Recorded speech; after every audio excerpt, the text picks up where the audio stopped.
Welcome to hour number 2 here on the opening day of a new week. It is Monday live on the early line on SportsGrid. He is Donnie right side. I am Ben Stevens. Still 2 more hours together to get you set for everything you need to know around the NBA postseason. The play-in tournament in the Western Conference starts tomorrow. It's the Lakers and the Pelicans. The 7-8 matchup in New Orleans tomorrow night, followed by the nightcap, a playoff rematch from a season ago up in Northern California. It's the Sacramento Kings hosting the Golden State Warriors. What it means for the playoffs, we do the same conversation out east as well. And we start by going around Major League Baseball. A lot to get to here in these next 2 hours. I can't wait to get through it here because why? We got to set the table here. Number one, my Philadelphia Phillies in Major League Baseball. I mean, come on now. By the way, Ben, did you catch this out? Little side point. The players don't like these new uniform combinations, right? So it was pointed out on Saturday afternoon's game that Bryce Harper wore his last year's uniform when the team wore this year's uniform. So maybe we're getting a little rumbling down there in the ranks where they're revolting by saying, get me my jersey and pants from last year, even if the lettering is off and the color is a different shade than the rest of my team here. I love to see it, man. Revolt, baby. Revolt against these uniforms, man. Yeah, the Fanatics jerseys have not been all that fantastic here in Major League Baseball in 2024. Not only do they look off and weird, they don't perform very well either. Let's welcome in that SportsGrid radio audience here to our second hour live right here on a Monday on the early line. He is Donnie, I am Ben. You are listening on Sirius XM Channel 159. All of our radio terrestrial affiliates now in the mix as well. So let's go around the weekend in Major League Baseball and show you some notable weekend series and how things stacked up. The Guardians, a stunner yesterday at home in Cleveland, walking it off in the bottom of the 10th.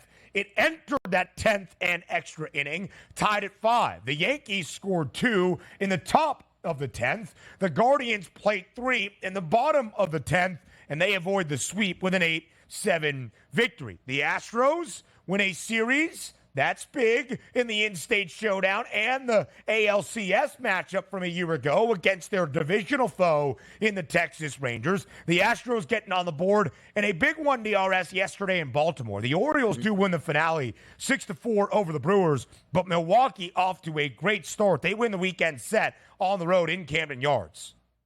Yeah, a lot of teams here. And again, this is why it's topsy-turvy the month of April. We're not even saying that like Milwaukee wasn't supposed to be a decent baseball club this year. But anytime you can catch that momentum here from April and sort of parlay that into May and June, the longer you play good baseball, the more that team is going to buy in and also show your ownership group that, hey, if we need some pieces to the puzzle here to make a wild card run or maybe win the division, help us out at this point. But also, let's get back to that Yankees game. 8-7 victory. We thought maybe the Yankees would come away with that win. They were 12-3 heading into that game yesterday. Now, granted, entering into the regular season outside of spring training, I didn't have high hopes for the Yankees with how many injuries that they seem to be piling up. But the one bright spot here by far, how about Anthony Volpe now in that leadoff spot, Ben? 3 of 4 yesterday, now hitting 382 on the season. You're telling me this kid could bat above 300 at the top of that lineup and set the table for Soto, Judge, and Stanton when they really start hammering away? I love to see this, man. The Yankees right now, who for me, again, coming out of spring training, I don't know what they're going to do. I'm really impressed by them, even with that loss yesterday. Game-tying RBI from Anthony Volpe in the ninth inning to send it to extras. And despite the Pinstripes losing to Cleveland in Cleveland and not pulling off the sweep, they have won every one of their series to start this season. And the Yankees have the best record around the bigs at 12-4. 3 teams in each league have double-digit wins. In the American League, it's the Yankees, and then 2 in the American League Central. The Guardians, who knocked off the Yanks yesterday, and the Kansas City Royals, who are 10-6. Now, the Royals do not win the series against the New York Mets, but still off to a 10-6 start and have won 8 of their previous 10 games. 3 teams in the National League have also won double-digit games. The Dodgers have played the most games so far in Major League Baseball. They're 11-7. They lose to the San Diego Padres yesterday they win in the no, they lost yesterday in the series finale. Excuse me. Jurickson Profar, 3 RBI bases clearing double in the 7th to push the Padres in front. San Diego wins the weekend set over LA. We'll get to the Braves and the Marlins in just a moment. The Pirates, one of those other teams that double-digit wins in the National League, 11 for the Buccos, and the Brewers, who we showed you, 10 wins so far this year. But the Pirates take 2 of 3 in the Commonwealth battle on the road in Philadelphia this weekend. Yeah, the weekend was nice because it was a 4-game setup here that the Phillies won that first set. So you're hoping that the Phillies could use some of that lightning in a bottle, which they had on the road by winning back-to-back series. But that wasn't the case. Like, Pittsburgh is a really good team right now and playing great baseball. And also, from the counterpoint for the Philadelphia Phillies, this is what they do. If they're not hitting home runs early in the season, they don't score runs. Doesn't matter who's pitching for them or what type of performance they're getting out of their bullpen. They just don't hit all that well until the weather comes around. Yeah. But I like where the Buccos are, 11-5 overall in the season. You're waiting for them to bring up some superstar pitcher that's down in the minor leagues that they're going to say, hey, forget about our good start. We don't want to pay this guy a year earlier, which would be like 2030. It's amazing here how that turns out, but good for Pittsburgh. I just have a feeling where their ownership group isn't going to help them out and do the right thing, though. So here we are. Yeah, his name rhymes with Schmal Skeens, if you want to say it like that. And we talked to the guy that called his start last week in AAA in Indianapolis, Jack McMullen, at the end of last week. It's Paul Skeens, by the way, who DRS is alluding to. That was the 4th and final game of a 4-game set, to Donnie's point, so split evenly, excuse my mistake there, between Philadelphia and Pittsburgh. I can't get anything right with the city of Philly this weekend in the world of sports. Tyrese Maxey did play in the regular season finale for the 76ers in the victory over the Brooklyn Nets. So a big victory yesterday for the Atlanta Braves. Listen, the Marlins just struggling. 3-13, 1-9 at home in South Florida. They were up 7-6 in the bottom of the 9th. Or a couple of runners, or top of the 9th, couple of runners on, down to the final strike of the game. And Marcell Ozuna had other ideas for the Braves. He goes yard, 3-run bomb. The Braves win 9-7. But with some good, now has some confirmation of bad. Spencer Strider, who entered the year as the very short favorite to win the National League Cy Young Award and the ace in Atlanta, underwent UCL surgery in his right elbow. That's virtually Tommy John. He will miss the remainder of 2024. Like, nobody ever roots for injuries, and Strider was maybe the best pitcher in the National League, and I thought he'd be able to win the Cy Young Award this year. But having said that, if you are a bettor, which means you like to bet RBI props and totals, the Braves are your team, because no longer do they have a dominant front-end pitcher, and they will out-hit you regardless of who your pitcher is on the mound. Every game, it feels like the Braves have a chance to get 10 runs in their games here. Yeah. Moving forward, you better be circling those RBI props down there in hot Atlanta. Yeah, the offense is still very good for the Braves. NFL news comes your way up next.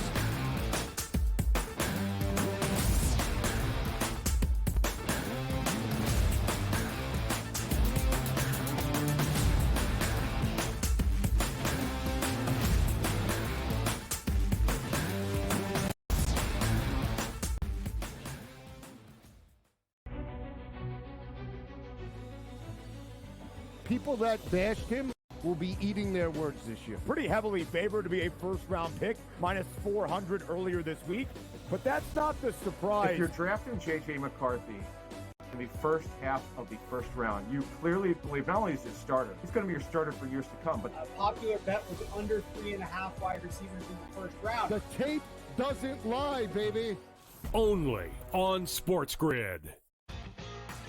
Victor Hovland right now can probably hit it right where he's looking on the range. But the problem is when you get out to a golf course, especially like Augusta National, it's a big, big picture. You can see every shot in the world, but the targets are really, really small. I feel like whoever we pick is going to win. Like, I feel like we have the power to choose the winner of this tournament. I know. I'm surprised more guys haven't reached out. And they might, and they probably will. Only on SportsGrid.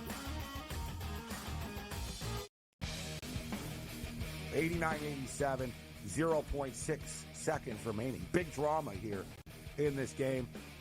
Always frustrating when your Final Four parlay and bracket gets busted, but here we go. I'm done. Look what he is now.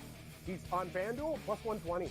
Almost even money to win the tournament. So you actually, if you did get him at plus 260, you got a pretty good, better investment than you had before. Just saying. Sports Rage Late Night, only on SportsGrid.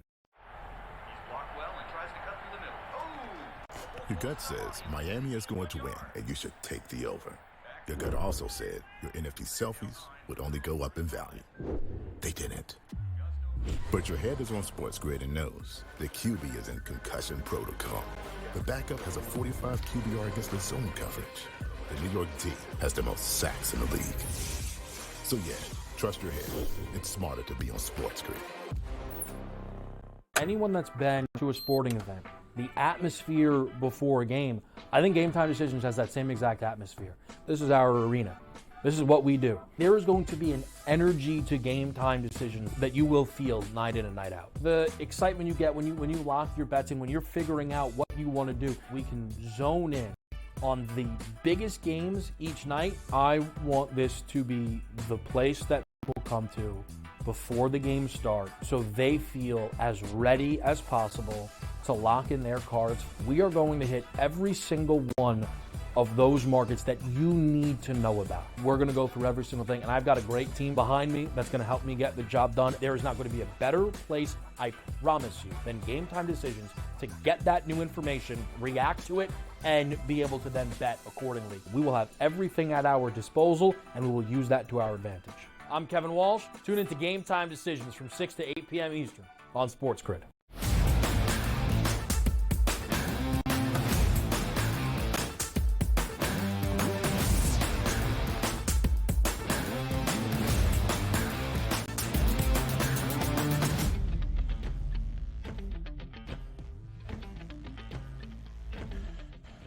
Live right here on the early line on SportsGrid. We are just over 2 weeks away from the under 2 weeks away, from the 2024 NFL Draft, but a lot set in motion to start off this week around the National Football League as well. We've got uniform reveals. The Jets have new jerseys. The throwbacks in white have now become the main uniforms in black and green as well. 4-game green. That's fun. The Jaguars unveiling their throwbacks, becoming a staple in 2024. And big news in Indianapolis. The Colts and 3-time Pro Bowl defensive tackle DeForest Buckner early on this Monday morning reached an agreement on a 2-year, $46 million contract extension that keeps him in Indy through 2026. Indianapolis is going to be a fascinating team, DRS, with the return of Anthony Richardson in 2024. An Indianapolis team that was in the postseason heat and really the AFC South divisional title race till the end of the regular season, that Week 18 finale against the Houston Texans. But how do things look with really what is the first full year, hopefully, for Anthony Richardson returning from shoulder surgery? That's the tough part because let's just keep it in division, right? The Houston Texans had a great season last year, but they had their quarterback all the way through, learning on the fly, learning how to win, winning divisions, winning playoff games, right? So you're saying, you know what? Step number 2 next year, that's going to be really exciting with Bobby Slowick as your offensive coordinator coming back to the fold. Yeah. You sort of want to get those vibes with Indianapolis, but we actually don't know what we're getting out of the young quarterback. We were excited to watch him play last year. He was an electric athlete, but every game it felt like he either had a concussion or B, a shoulder injury that forced him to the sidelines. I want to be high on the Colts. I want to see what Richardson can do, but there's way too many question marks to be like, you know what? This year we're going to take another step forward because we haven't necessarily took any steps forward with our new young quarterback, and that's going to come into play. But Buckner getting signed there, re-signed, I should say, that's a big move. He's a dominant defensive line, and no question, defensive linemen who are really good get paid a lot of money, and that's what happened. AR played in 4 games. He started all 4. He didn't finish all 4 games, however. So when you look at that, a very small sample size, it will really be his rookie season in the National Football League. The AFC South might be my favorite division from a storyline and betting perspective entering this upcoming year. Will the Texans now live up to the expectations that have been set? No longer the Hunties, no longer the Hunters, but the Huntee. Houston plus 110 as the favorites to win the AFC South for a second consecutive year. What will Jacksonville do after a dismal home stretch, but with Trevor Lawrence probably fully healthy? Same question in Indianapolis. And Tennessee brings up the bottom, but the Titans have weirdly, kind of from a fiscal standpoint, invested around Will Levis at the quarterback spot, now with a new head coach in Brian Callahan. Least amount of separation, DRS, of all 8 of the NFL divisions, from the favored price at Houston, plus 110, to the longest number for Tennessee, plus 50. Just over $5 separates the favored number and that longest number in the AFC South. Yeah, and we'll take a look to see what some of these teams do in the draft and still the back end of free agency. Yep. Injuries are going to happen. You're going to catch some fire. And also, we want to see some of these guys here in the preseason. How good do they look? What's that next step going to be? But you're right about that. The AFC South, a lot of teams are going to be in the mix. I don't know if we'll get the surprises, but it feels like the team that we're leaving out probably is the Jacksonville Jaguars, who are supposed to be the best team in that division just a year ago. So there is some good times here down there, and it's all predicated. Look, if you get good quarterback play in your division, you have a strong division. We'll see if we get that this year. Yeah, we thought last year only one team out of the AFC South, the divisional winner, would reach the postseason. That's what happened. In the gauntlet that is the AFC, could we see 2 AFC South teams, maybe one contending for a wild card spot if they don't claim the division? We expect the AFC North to factor into the playoff conversation all year long in 2024. How do things look in Cincinnati? T. Higgins placed under the franchise tag earlier this offseason, just over a month ago, and then quickly demanded a trade from the Bengals, spoke yesterday at his youth football camp and said that really he expects to be back in Cincinnati for 2024, which would mean no trade. Does it mean, though, that he plays under the tag or reworks a long-term deal with Cincy? Yeah, let's level this right now because I'm going to play translator right here. This means that, yes, you want to keep the vibes good. It's a month of April. OTAs are starting up. Obviously, you're not going to have those mandatory mini camps till a little bit later, which then lead into training camp. You're trying to leave the lines of communication open. And maybe recently, Ben, you've had some pretty good lines. You know what? Let's get a framework here of a contract that can work out. The numbers are a little bit apart. Let's just keep the good vibes in the room. And we'll say, yes, absolutely. We want to be back in Cincinnati. Because if this wasn't going well, T. Higgins would not be answering any questions from the media and would have already demanded that trade and won't show up at all. But let me get this straight. And this hasn't changed, Ben, from the initial time I saw that tag coming down on T. Higgins. I would still be absolutely shocked if T. Higgins plays for the Cincinnati Bengals under the one-year franchise tag with how much money wide receivers are getting paid right now. And T. Higgins knows if that trade comes through, he already knows that other team will, A, have already agreed on compensation back to the Bengals, and he is going to be one of the top 5 highest paid wide receivers in the history of the NFL. So you tell me, Ben, he's happy and more than likely will come back on a one-year deal, knowing that if he hurts an Achilles or a knee, he never gets that big payday. No shot he's playing with the Bengals without a new deal. But I think the vibes in the room are good enough where they're probably already in negotiations to make that happen.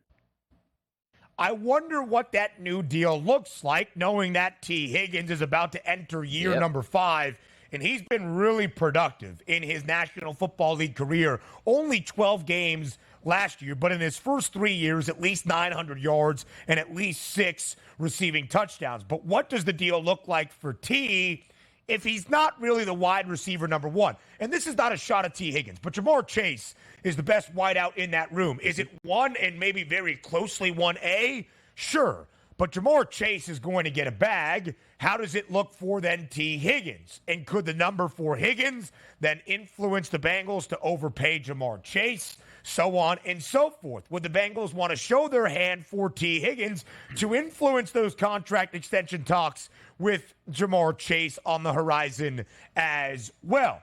It is interesting, though. 9 players placed under the tag to begin this offseason.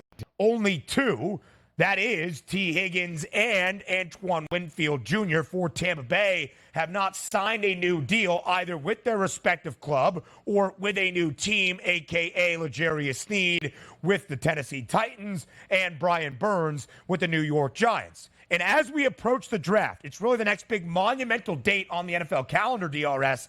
That's when, despite the lull after free agency, things pick up once again in terms of those conversations for the future. No, absolutely. And you're right about that, because you can say to yourself, because Cincinnati's usually cash strapped. They don't have that big billionaire owner. Now, granted, they're worth hundreds of millions of dollars because that's what the NFL is going for. But if you say to yourself, well, they can't pay Joe Burrow, they can't pay Jamar Chase, and they can't pay T. Higgins here, that doesn't make any sense. Nobody could afford that. Well, let's look at what they're doing in Philadelphia here and still forming a pretty good team. Jalen Hurts got a boatload of money, almost similar to Burrow. You paid A.J. Brown a monster amount of money in that trade to come over from Tennessee, and they're actively negotiating right now for a big contract for Devonta Smith. So there is precedent for saying, all right, big-time quarterback money, 2 big-time wide receivers, because that's how you win in the NFL. But it's only a fact of the matter is ownership groups, Ben, that can lay out that front money, give monster bonuses to play against that salary cap. Maybe the Cincinnati Bengals can't do that. This is an interesting one to keep an eye on, but I'll still stick to my word. T. Higgins is not playing this year on a 1-year contract. And he gets traded, not happening. He stays in Cincinnati. I think he's holding out at that point. So when you look at the Bengals, of course, Joe Burrow and the injury to Joey B was the story last year, but 10.5 was the win total that you saw on your screen. A much better 2024 expected for Cincy. The Niners will enter this year as the Super Bowl favorites, despite the Chiefs winning 2 in a row. And Brandon Ayuk's agent yesterday on Twitter denying any rumors that his client has requested a trade from that San Francisco organization. We shall see. The early line, and we take an early look at the early lines for the play-in tournament. Up next.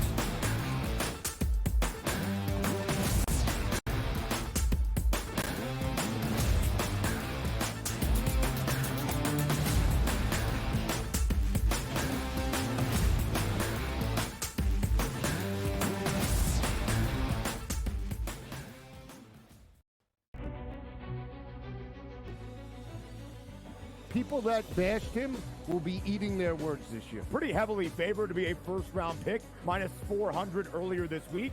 But that's not the surprise. If you're drafting J.J. McCarthy in the first half of the first round, you clearly believe not only is he a starter, he's going to be your starter for years to come. But a popular bet was under 3.5 wide receivers in the first round. The tape doesn't lie, baby.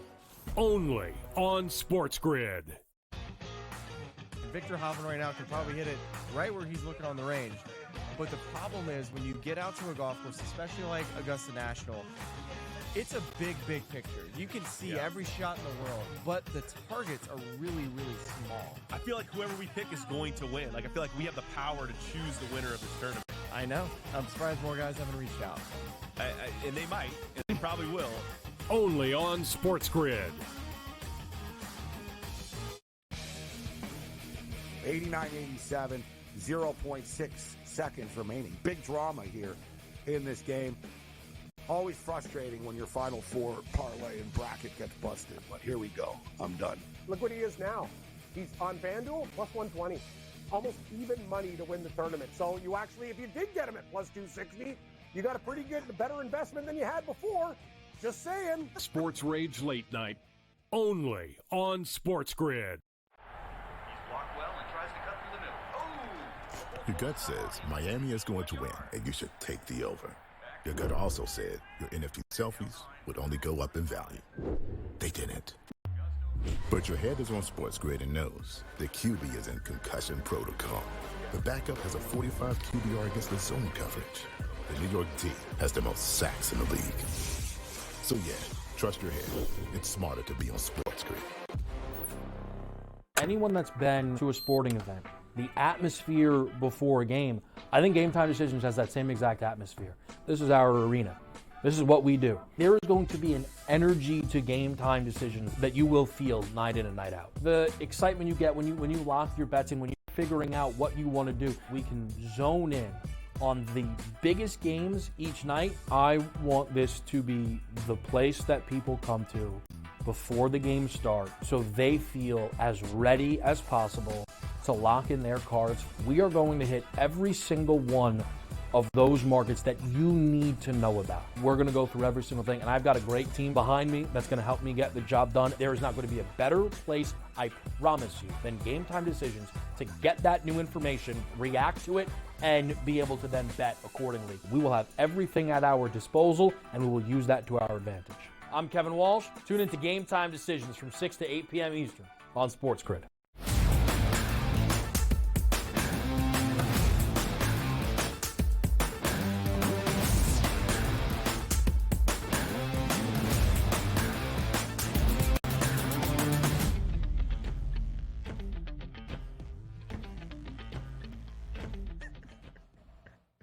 Live right here on the early line. This is the early.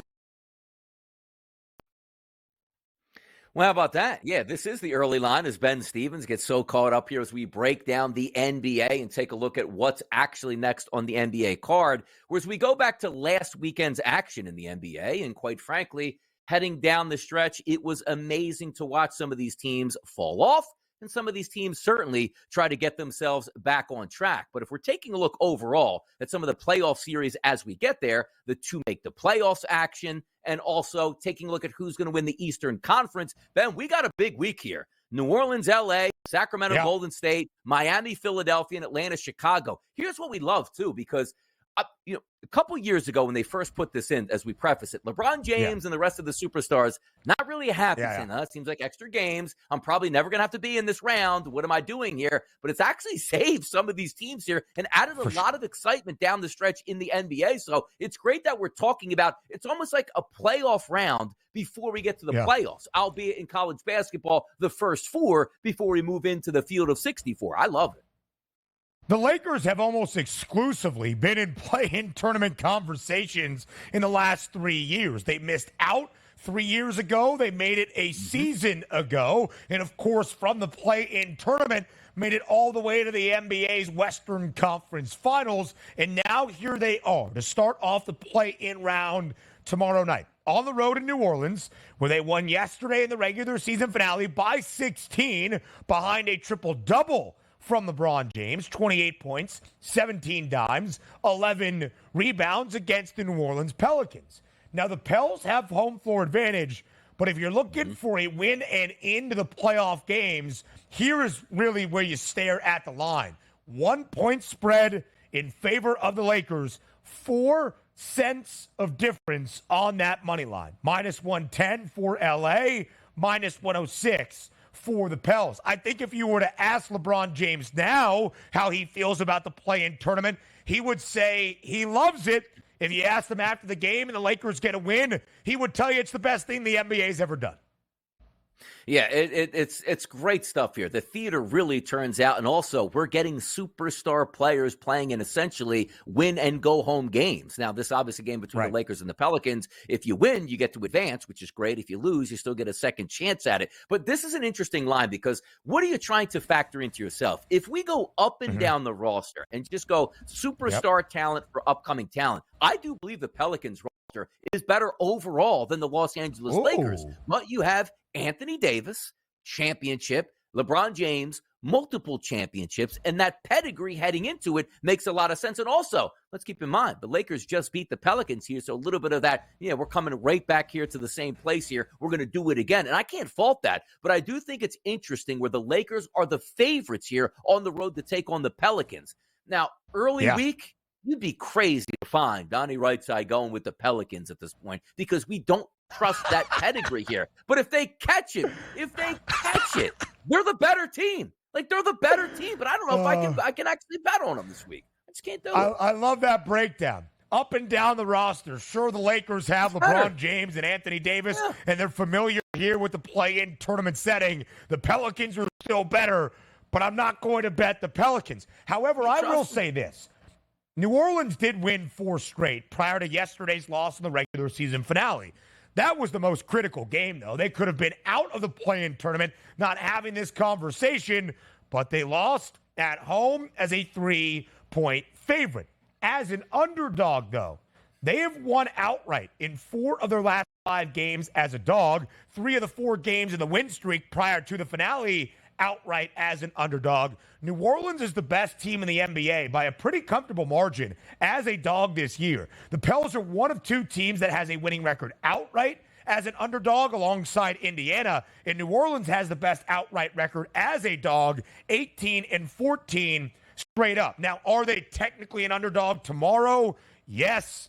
It's 4 cents of difference. The Lakers won 11 of their final 14 games to be in the play-in tournament 7-8 matchup and not in the 9-10.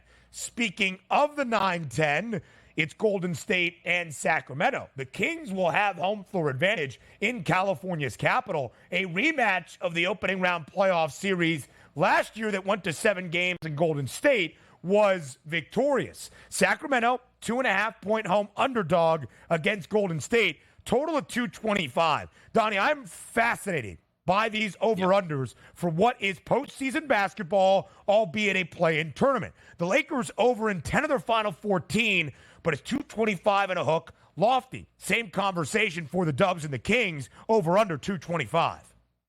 Or how about this conversation, Ben? You take a look at those first two games here, and the good thing about the FanDuel Sportsbook, under the stats column, right below they list where the spread, money, and total is, who's betting what here in this? Now, granted, we haven't seen these lines up all that much, but the early indicators, how about the Lakers? 8 out of every 10 tickets coming in for them already. How about Golden State? 75% of the tickets already coming in for them. There are two road teams here that have to win and cover on the road, which is interesting, but I think the theory is the same. And the same way I just broke down, if we're looking at young up-and-coming teams, sure, the Kings have a brighter future than the Golden State Warriors, but it's a matter of what are they going to do in this game. The same thing with the Pelicans here. They are absolutely loaded with talent going up against the Lakers, but underdogs. Why? It's trustability. When you have LeBron James and Anthony Davis, you know you're going to get your best there. When you have Steph Curry, the Splash Brothers, Draymond Green, they're used to winning championships here. It's not going to be like, wow, this scenario is really big for us. I don't know how we can perform in a one-off game against the Sacramento Kings. So I do agree with the lines at -2.5 for Golden State, at -1 for the Los Angeles Lakers, because I just believe, Ben, I can trust those two basketball teams more I can the others, even though both of those teams are on the road. But I'm not surprised the Golden State Warriors being 2.5-point favorites over the Kings. I'm not bad. Yeah, me neither. And frankly, when you look at Golden State, you remember the conversation entering the playoffs last year in that matchup for the Dubs on the road against the upstart Sacramento Kings, who had home floor advantage? Like the beam was the conversation each and every night. Could Golden State win on the road? An abysmal away from San Francisco record. Quite the opposite this year. Golden State is 25-16 away from home this year, better than their home record, which is 21-20. Both of these teams, sensational as the dog. New Orleans this year, the best underdog team as we shared. Golden State 16-10-1 against the spread, second best cover percentage. Sacramento, the only other team that covers in 60% or more of its games as an underdog, 17-11 ATS, outright in 12 of those 17 covers. Big game tomorrow night in Sacramento. That is certainly the case. Again, Sacramento has home floor advantage against the Golden State Warriors in that matchup. And just to quickly spin this around, to make the playoffs, the Lakers have the best price out of all the play-in teams at -550. The Pelicans greater than a $4 favorite. Golden State plus 320. Sacramento plus 390. The winner of the Kings and Warriors game will take on the loser of the first game in the play-in tournament. That is the Lakers and the Pelicans. Now we go over to the Eastern Conference. 4.5-point spread in favor of the NBA's hottest team to end out the regular season. That is Philadelphia. The Sixers at home tomorrow night. Winners of 8 in a row to end out the regular season. This is on Wednesday, to take on the Miami Heat. What a game this is going to be in the play-in tournament. Again, 4.5-point spread in favor of the 76ers. Total already dropping 207 and a hook. That's crazy, 207 and a hook here. Like, we're just seeing those games that we just talked about, Ben, right? 225s here, more of that normal NBA pace. Obviously, we know with the Miami Heat, not an up-tempo team. They like to be physical, but also the Philadelphia 76ers can score for getting a healthy Joel Embiid and Tyrese Maxey in that game, and maybe we're getting Rozier back for the Miami Heat, and also with Tyler Hero. There are some options to score and some great guard play that we can get out of this. But having said that, when we started the conversation for the show, this game feels much bigger than any one of the other playing games because the loser, let's just say they still get into the playoffs, they're going to go up and take on the Boston Celtics. Nobody wants that number one seed. So if I'm looking for a spotlight performance, almost like a do-or-die game, because if you lose, you still get to host the next game on your home court to make it in and be the 8th seed, but nobody wants the Celtics here. Everybody's going to want to line up. When I say by everybody, it means the Heat and the Sixers are want to line up against that number 2 seed here with the New York Knicks as opposed to the Celtics here. So this game is going to be great, but also, boy, that's a heavy number for the Philadelphia 76ers. Say, well, Don, it's under 5 points. What are you talking about? It's still the Miami Heat. It's still Eric Spoelstra. You know what the Miami Heat did last year in the playoffs here, making a run, and particularly in that first round here. This should be a great matchup overall. Rooting for my Sixers here, and this is going to be a tough one. But how are we going under 207.5? This game's going to be 101.99. Stop it. Stop. I don't know, to be honest with you, because Miami's gone over in 9 of its final 10 regular season games. Playoff basketball, postseason basketball for sure, but come on. And when you look at Philadelphia, they've gone over in 10 of their final 13 games. The Sixers have won 8 straight. They have covered in all 8 of those wins. Philly has covered in 10 straight games, 12 of their last 13. Philly is playing some great basketball, and Joel Embiid in his last 3 games of the regular season, at least 30 points and 11 boards in all 3. Did not play yesterday, but of course, we expect him out there on Wednesday night in the city of brotherly love. The second game on Wednesday, hey, at least you're going to have a shot at the postseason for the winner of it. In Chicago, the Bulls a 3-point favorite against the Atlanta Hawks. Now, Miami is still minus 450, minus 590 for Miami to reach the playoffs. Even if they lose, they would have home floor advantage in that second game, but the Bulls and Hawks will square off in the 9-10 matchup.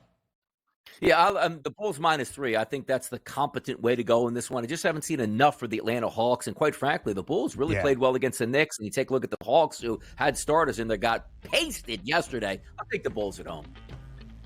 I'm going over that number as well. Now how it affects the playoffs next.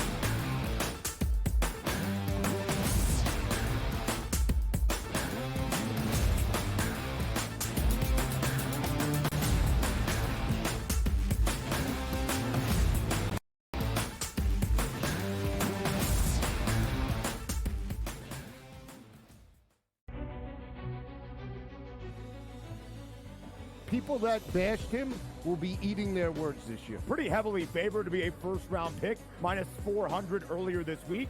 But that's not the surprise. If you're drafting J.J. McCarthy in the first half of the first round, you clearly believe not only is he a starter, he's going to be your starter for years to come. But a popular bet was under 3.5 wide receivers in the first round. The tape doesn't lie, baby.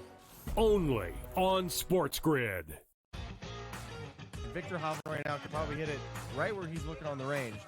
But the problem is when you get out to a golf course, especially like Augusta National, it's a big, big picture. You can see every shot in the world, but the targets are really, really small. I feel like whoever we pick is going to win. Like, I feel like we have the power to choose the winner of this tournament. I know. I'm surprised more guys haven't reached out. And they might, and they probably will. Only on SportsGrid. 89-87, 0.6 seconds remaining. Big drama here in this game. Always frustrating when your Final Four parlay and bracket gets busted, but here we go. I'm done. Look what he is now. He's on FanDuel, plus 120.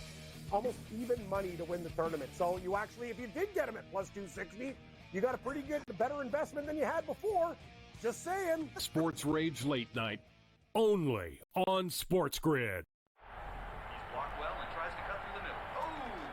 Your gut says Miami is going to win, and you should take the over.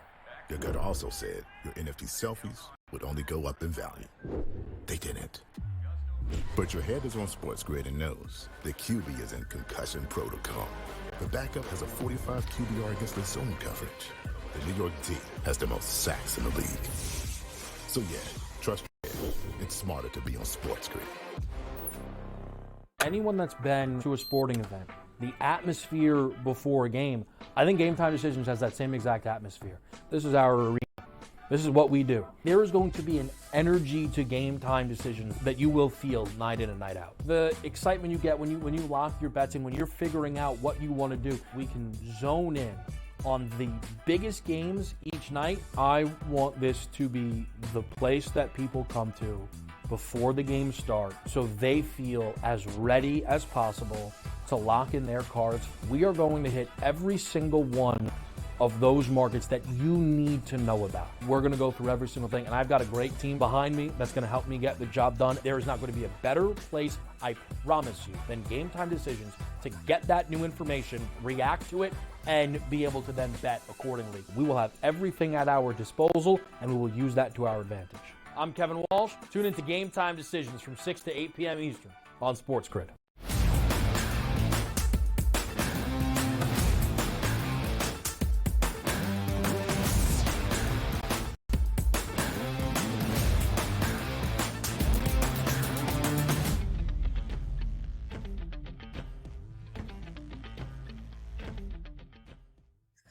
play-in tournament action around the association starts tomorrow with both of the games in the Western Conference. More play-in tournament action on Wednesday, and then we'll have those final play-in tournament games on Friday. The actual playoffs start on Saturday. 2 Western Conference series, of course, have already been ironed out. The 4 and the 5, the 3 versus the 6. In both of the lower-seeded teams are actually the favorites outright, despite not having home court advantage. It's the Mavericks and the Clippers, once again, for the third time in the last 5 NBA seasons. The Mavericks, one of the hottest teams down the home stretch of this NBA season, a slight favorite at -120, despite the Clippers having home floor advantage in Los Angeles. Same story for the Suns, -124 Phoenix against a Timberwolves team that was in consideration for the number 1 seed really a good majority of this NBA regular season,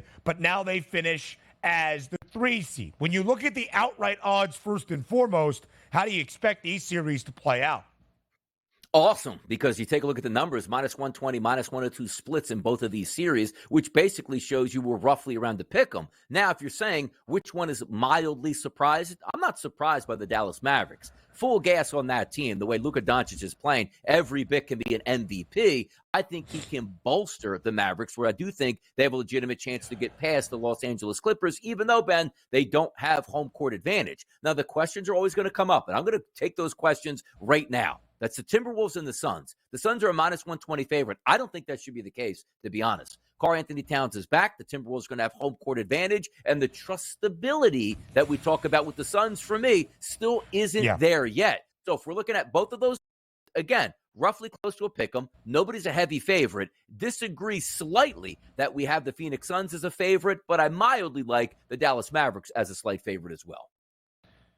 When you look at the Mavericks, 6 games above 500 after a loss to Indiana on March 5th. From that point, they ended the regular season at 50-32. They won 16 of their final 20, and they won 11 of their final 14. That included 2 back-to-back losses to end out the regular season when maybe there wasn't a ton of care against the Pistons, and of course on the road yesterday playing nobody, losing by nearly 50 against the Oklahoma City Thunder. But in that span, when they were winning games, they were also covering a ton as well. We just shared 16 of their last 20 they won. They also covered in 16 of their final 20 to end out the regular season. There might be hotter teams necessarily, like Philadelphia, winners of 8 straight. There might be better teams overall entering the postseason as the Celtics. But in the final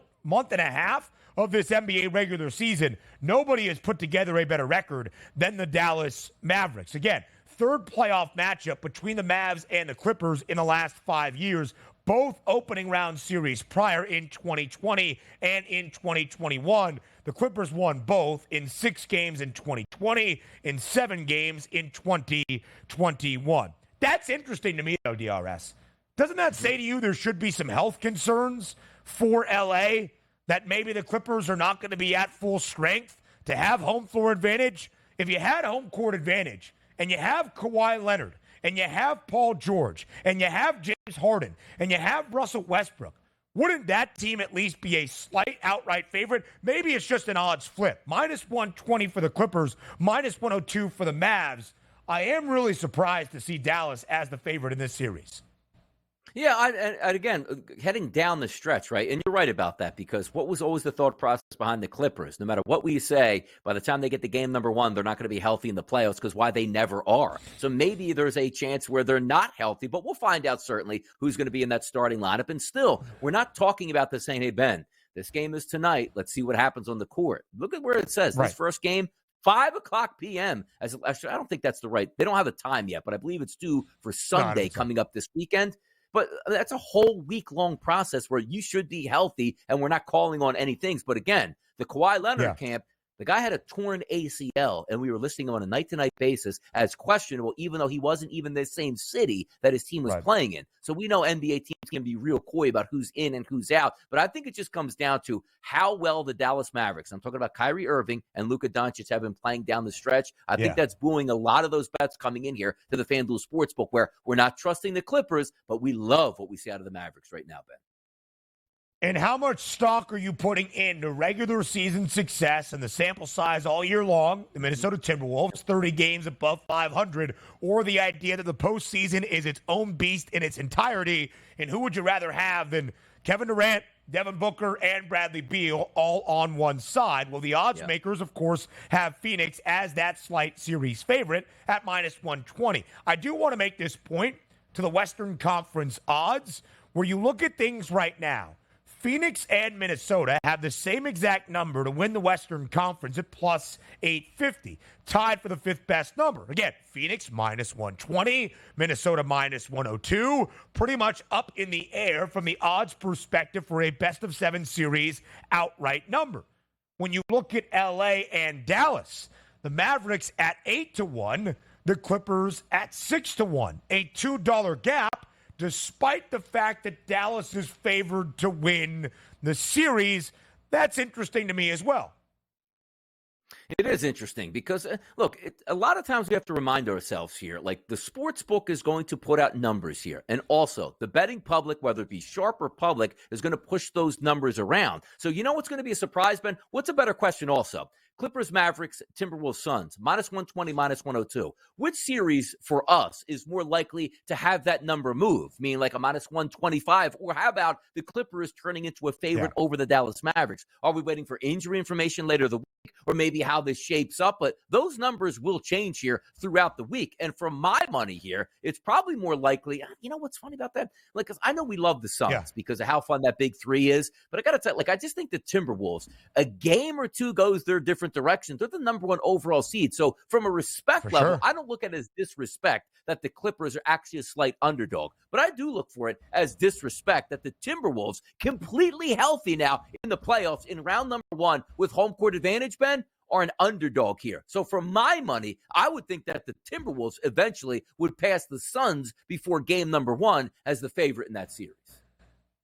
And we got that update early last week that Karl Anthony Towns would play at some point in the regular season finale 3 group of games, right? He didn't play on the road in Denver. The Nuggets won, but he did play in the final 2 at home against Atlanta and Phoenix. 28 and 29 minutes. Nothing statistically to write home about, but good to get his legs under him now for this playoff run. I have a Suns ticket to win the NBA championship. I hate this opening round matchup, and they're on the harder portion of the Western Conference playoff bracket. Something to keep in mind as well, because the winner of that series will take on the winner of the series between the Nuggets and the 7 seed, whoever wins the play-in tournament game tomorrow night in New Orleans between the Pelicans and the Lakers. You could make an argument that you want to lose tomorrow night and then knock off Golden State and Sacramento to be the 8 seed to take on Oklahoma City, then be the 7 seed to take on Denver. Not how it's going to play out, but again, just at least from the matchup perspective moving forward. Now to the Eastern Conference, where, of course, the 3 versus 6 and the 4 versus 5 is set as well. But the team that has home floor advantage is a much heftier favorite than what we are seeing in the Western Conference. Milwaukee falls to the 3 seed because the New York Knicks went full out to get the 2 seed, and it might be a more favorable matchup for Milwaukee, not having to take on the winner of Philadelphia and Miami. The Bucks a minus 225 favorite against Indiana. I say more favorable on paper, but is it? We'll talk about that series history throughout this season between Milwaukee and Indiana in just a moment. The Cavs nearly a $2 favorite DRS against the Indiana Pacers, against the Orlando Magic. But the Cleveland Cavaliers did not play well down the stretch. Neither did Milwaukee. No, and this also, the matchup here, there's two things we're going to be predicated on, right? We look at the Orlando Magic in a similar way that we look to OKC. Now, granted, OKC for me is way better than Orlando, but maybe a year ahead of their time, where the Orlando Magic was supposed to fight for a playoff spot this year, but instead they're solidified in a top 6 seed. The same way we look at OKC, like, okay, let's see what we have this year. Chet Holmgren's going to be inserted in the lineup with SGA. Let's firmly get into the playoffs. We never thought they would be the number 1 overall seed. So it's no disrespect to the Orlando Magic, but talent for talent, if both teams are healthy and come to play, the Cleveland Cavaliers should be able to put away the Orlando Magic. The Magic didn't play very well down the stretch, if not for a Bucks team that I don't know if they wanted to show up yesterday, not show up, play or not play. They just haven't been a very good franchise over the past 3 to 4 weeks here, fumbling down the stretch. Now, let's get to that Milwaukee Bucks Pacers series. Minus 225. Again, the sports books are going to put out a number based on the information they have. They're going to look at their numbers throughout the regular season and also the rosters moving forward. They're anticipating that we're getting MVP level back Giannis Antetokounmpo into their lineup at that minus 225 price, right? That's really what it feels like, because that Pacers plus 180 number, based on the fact that, like, Milwaukee is not just saying, okay, we played unbelievable basketball down the stretch, now let's get Giannis back into the equation. They played terrible basketball down the stretch and question marks on their best player on their team coming back. I'm actually surprised the Bucks are a minus 225 price, but how do I quantify it? It means that playoff basketball is much different than the regular season, which I understand. And we're supposed to get Giannis back playing 37 minutes, 35 points, 21 rebounds, 6 assists, and 4 blocks. That's the Giannis we're getting back based upon that price point here, Ben.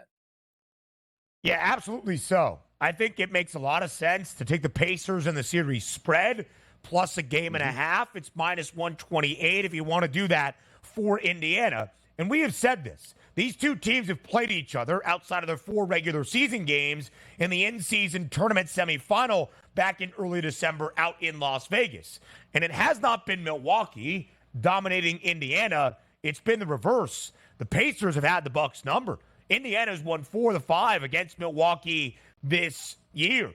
3 of those 5 games over. Opening game of this series on Sunday inside the Pfizer Forum. The total is listed at 237.5. That would be the second lowest in the 6 games. 3 of the 5 over DRS, but 4 of the 5 totals in the regular season or the IST at 257 or higher. We are expecting to see some offense, but are we now in the playoffs? That's the story. 237.5 is only going to be there in this opening round. We are not going to see those totals moving forward in the rounds and beyond. So do we see it early in the playoffs? Indiana over in 5 straight, 6 of its last 7 to close out the regular season. Or is that number baking in what we saw during the regular season and we go way under to start playoff basketball?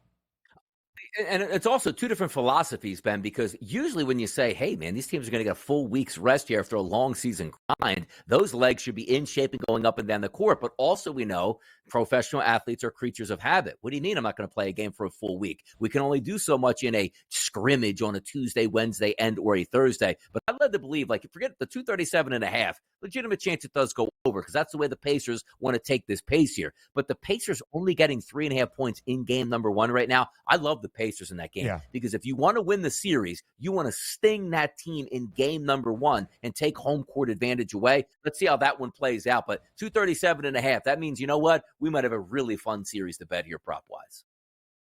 We also need to go back to the Eastern Conference odds, and we'll do so to start hour 3 because there is a lot of value on the other side of the bracket away from Boston. MVP conversation next.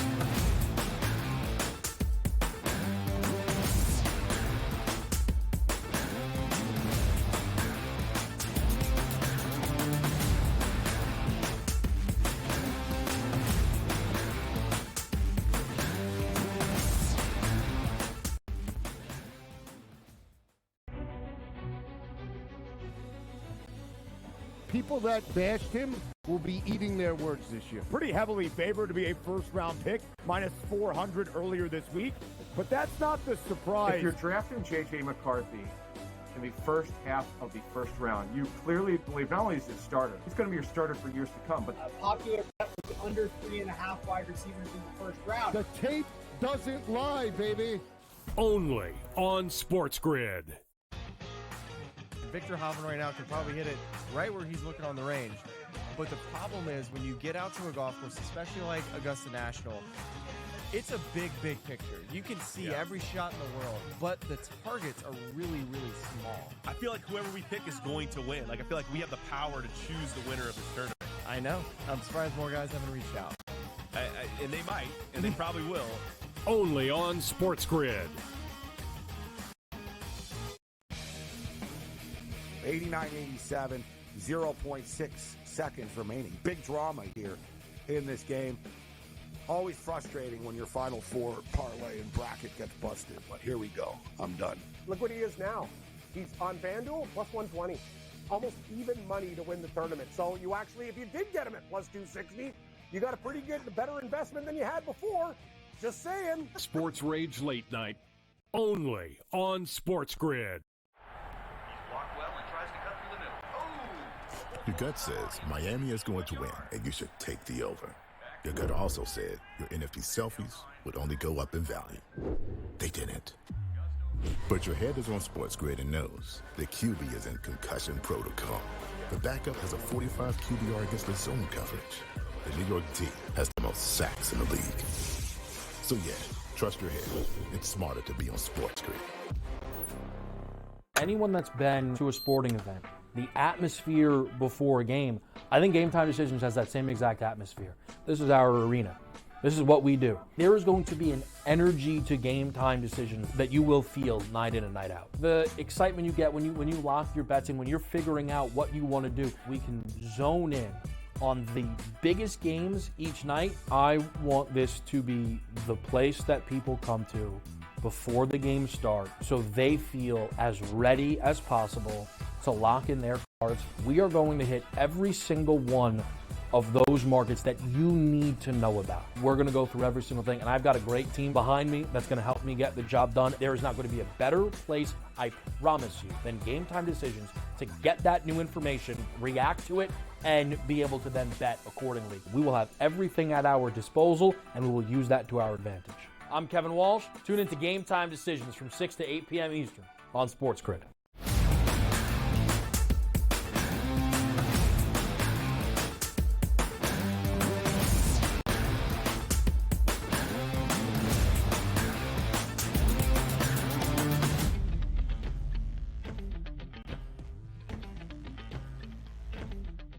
So the NBA regular season has now come to a close, which not only means we know what the postseason holds on the horizon for the NBA, but the MVP conversation has also ended, at least based on what we have in terms of a statistical sample size. But maybe the discussion is really just beginning, albeit what the odds have said all year long. We wanted to hear from the public, DRS, to end out this second hour. Who should be that NBA MVP in 2023-24? We do that and Fade the Public.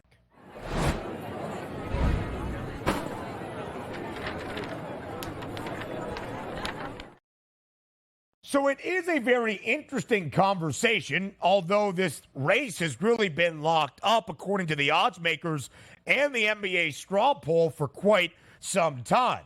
Not what the public is saying, not what our own Twitter account is saying, despite our host, Donnie Rightside, going in with some takes. We asked who should win NBA MVP between the three guys who were listed entering the regular season finale on Sunday. Luka Doncic, not Nikola Jokic, who was a minus 7,000 favorite, has more of the votes, and Shai Gilgeous-Alexander, not all that far behind the Joker. And then our own SportsGrid account is building the campaign for Jalen Brunson, who wasn't even listed with a number entering the regular season finale.